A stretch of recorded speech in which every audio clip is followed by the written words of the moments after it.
Today is the 13th of October, 2010, and I'm at the German Historical Institute, Maggi Morehouse, speaking to Mrs. Joseph Hairston, whose name is Anna Hairston. And here we are. Anna, you have always lived in Washington, D.C.? No, not. I was born in Louisiana, and we lived in Washington since in the 50s. We moved to Washington. See, right away you verified your husband's story that you were a Southerner, really. Oh yes, I was born in Alexandria, Louisiana, and I was married Hairston when he came down to Louisiana to the camps during the war. And for him, the way that he describes it, that there were shocking things about the South that he had not seen. Right, because he was from Pennsylvania. I mean, he grew up in Pennsylvania, yeah. But for you, you had always grown up. I was born in Alexandria, Louisiana. And so you're a city girl, or had you? No, we had a farm. I grew up on a farm in Alexandria. My father owned his own farm, his family farm. Had you traveled out of the South before you married Hairston? No, I had never left the South.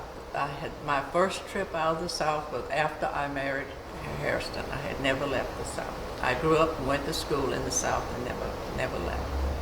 And so I'm sure you married a child bride, but how old were you when you got married? I guess 19. And so when you first meet him and then leave the South, you went to the Wild West too, didn't you? Our first trip was to Little Rock, Arkansas. Was my first trip with him after our wedding on Christmas Day in 1941. I think we got married on Christmas Day, 1941. Yeah. So you traveled there. Of course, you'd still consider Arkansas part of the South, so it wasn't too different It for wasn't you? too different from me, Yeah. no. It was I said, just down the road. Yeah. But tell me, you moved to Fort Huachuca, Arizona. Yeah, after Arkansas, he went to Fort Huachuca, and I followed him shortly afterwards to Fort Huachuca. Had you ever, that's your first time in the West then. Right, that was my first time. What did you think about that landscape, or just the... It was totally different, from what I had experienced in the South, because as you know, in the South we have weather, not much winter, but a lot of rain and hot weather in the South. And moving out west, it was dry and sunny, so that was a different thing for me. Where did you live? You weren't living on the base. Well, it was practically on the base. I don't know if my husband talked to you about our first living quarters in Arizona. We lived in, I don't know whether I could tell you that on film or not, but one side of our quarters were the ladies of the evening, and we lived in the other side of the quarters. And we had many interesting stories about the ladies of the evening. I'm sure he touched on that, I'm sure, in his thing. But you haven't touched on I it. haven't touched on so that. please tell me about Well, when you would encounter these other women. Yes, it mostly was during evening when they would use our wives, the wives of the black soldiers lived in the one end of that building, and the ladies of the evening lived in the other end of the building. But the men's showers were in the building in the end where the ladies of the evening lived. So we figured the men were taking a lot of showers. So we wives got together and said, okay, they taking a lot of, because the ladies of the evening would come in when the men were showering, and they would shower with the men. We heard about that, so we decided we're going to have a sentry. So we wives got together, and one wife would sit in a chair outside of the men's shower to make sure our husband took a shower and came back out of there as soon as he finished his shower. He didn't hang around in the shower. So that was one of the experiences that we had living in those quarters at Fort Huachuca. Yeah. But living there was very pleasant. I liked Arizona, and we lived there. But as you know, at that time, everything was segregated. So we lived in one segregated area of the post, and the other wives, white wives, lived in the other part of the post. So there was no intermingling between the two. Did you ever go to the Black Officers Club? Yes, we wives would go to the Black Officers Club. And, So it was called Mountain View, and right, at that time, yeah. the White Officers Club was Lakeside. Lakeside. So the two never met, you know. So, but we had our own club, you know, with our husbands at Fort Huachuca, yeah. And tell me, in the Black Officers Club, the Mountainside, were there dances, dinners? Yeah, they had dances and dinners, and we had so-called dancing dinners, but they really wasn't very well organized. You know, it was kind of like whatever was left over.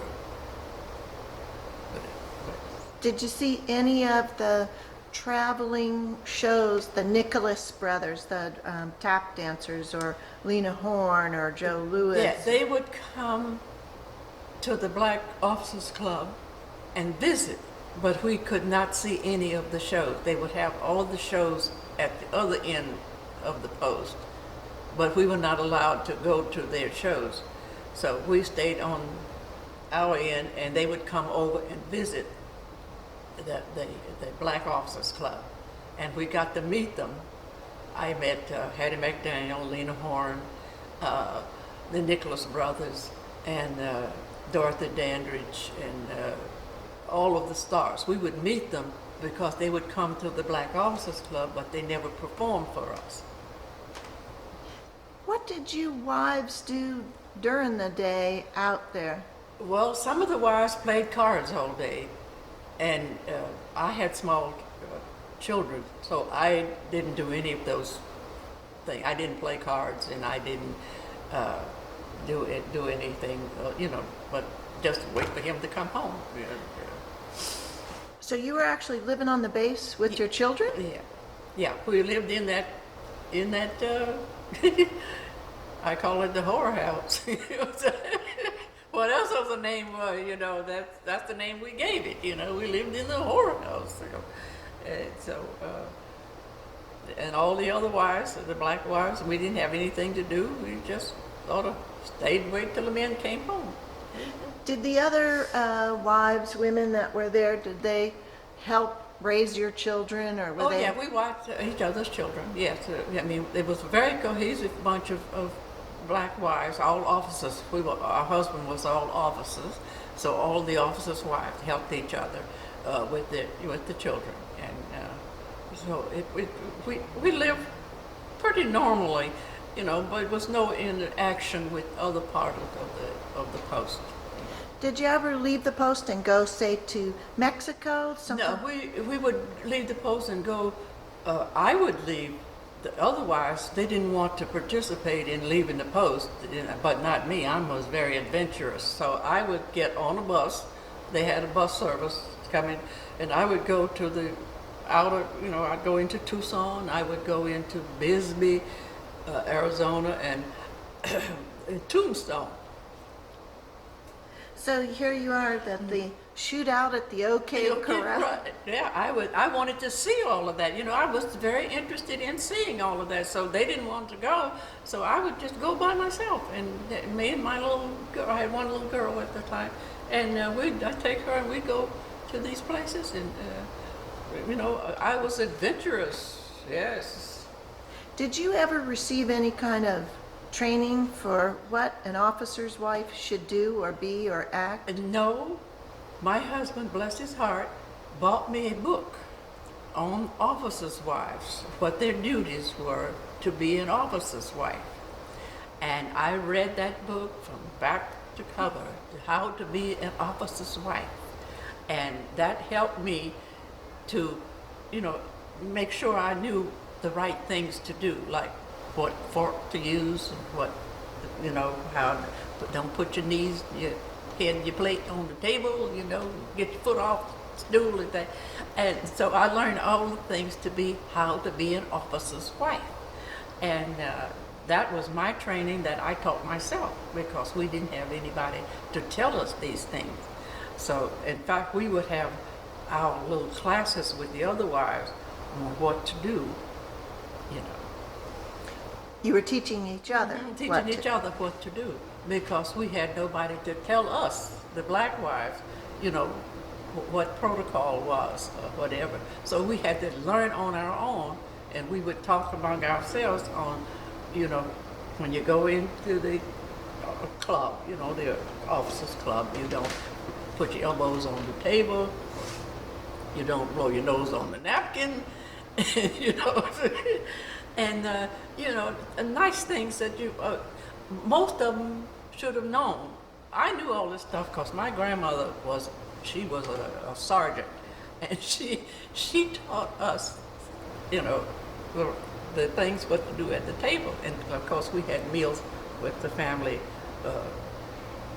every night, and you use the right fork, and the right knife, and the right spoon. And I knew all this stuff, but a lot of the wives had never known about silverware and how to use a butter knife and things like that. But probably nobody knew about rank or any of those things. So that you had to learn from your husbands and then the other wives. The other wives. Like if it's 3 stripes or if it's this, what the rank. Ranks was, yes. So we would have classes on the ranks, and what your husband's a captain, mine's a first lieutenant, and a second lieutenant, and a major, and what the insignias were. And we would teach each other these things because there was nobody to teach us. We had to learn it as we went along. And so you're going to tell me that you had, I want you to tell me about your, you've got a relative that was in World War I, so you sort of know about African Americans in the military and their sort of service. Right. But you didn't necessarily know about the rank. So No. tell me, who in your family had also been in the military? My father, who wasn't an African American, my father was a Cajun his family from Nova Scotia. And he was in World War II, World War I. And he made a sergeant, and he was an interpreter because he spoke fluent French. And he was an interpreter in World War I for his commanding officer when they went to, fight in Europe. Yeah. There's an interesting history of the pre-Buffalo soldiers in World War I who are fighting in fighting in France, and they fight for the French government because they don't know what to do with all the black troops and that sort of thing. So they had even been segregated and separated in World War I. Had he been set into a unit of Cajuns or? No, he was in the white military in World War I. Yeah, he was they used him as an interpreter with the French because he spoke fluent French, and he became an interpreter for General Pershing, my father. And the black troops were attached to General Pershing's unit as well. Had he ever said anything to you about black units in World War I? Yes, but he had no interaction with them other than to be right with General Pershing and his group as an interpreter. He stayed with General Pershing as an interpreter, so he had no interaction with the black troops in World War I.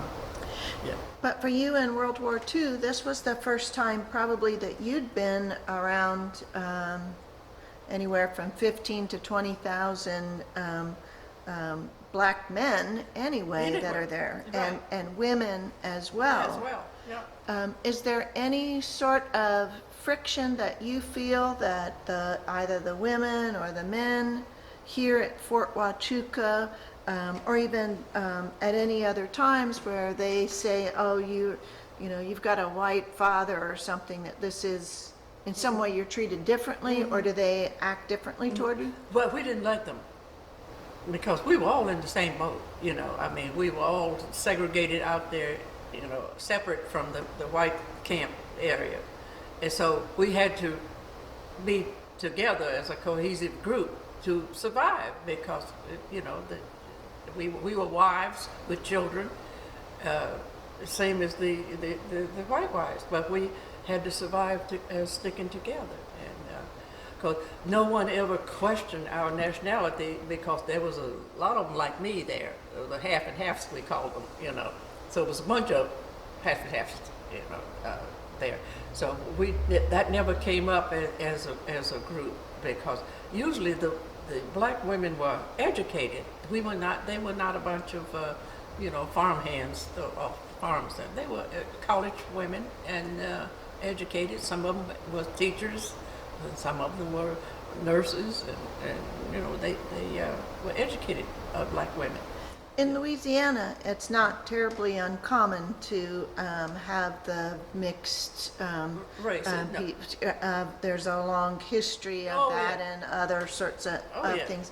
But once you left Louisiana, that was unusual to have a white father and a black mother. Had your mother ever prepared you for anything about what you might find?